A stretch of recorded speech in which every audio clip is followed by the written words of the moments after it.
Hello everyone. So just a normal thought मला असं वाटलं तुमच्यासोबत शेअर करावा कुकिंग करता करता. ऍक्च्युली आम्ही न्यू हाऊसमध्ये मूव्ह इन झालोय, तर काल आम्ही जुन्या घरी गेलतो. आम्हाला थोडेसे बिल्स अँड मीटर रिडिंग घ्यायचे होते, क्लिअर करायचे होते.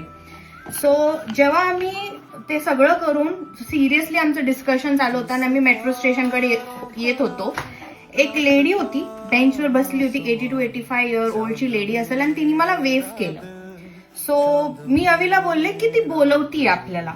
आणि जेव्हा आम्ही दोघांनी तिच्याकडे बघितलं, ॲटमोस्ट सिरियस फेस, सो ती आम्हाला बोलली, you both make a beautiful couple together. आणि लाईक त्या गोष्टीने माझ्या फेसवरही स्माइल आणला आणि ऍक्च्युली आम्हाला खूप चांगलं वाटलं. तर मला असं वाटतं की आपण एवढे बिझी झालोय आपल्या लाईफमध्ये की आपल्याला जर काय अप्रिशिएट करावंसं वाटलं आपण करत नाही, जे की आपण केलं पाहिजे.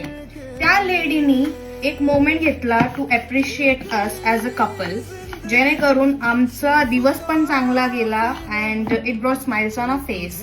सो मला असं वाटतं इवन आपल्या डेली लाईफमध्ये पण आपल्याला जर असं काही वाटलं तर आपण केलं पाहिजे, जेणेकरून मे बी कोणाच्या फेसवर स्माइल येऊ शकते किंवा कोणाचा जर दिवस पण चांगला जाऊ शकतो.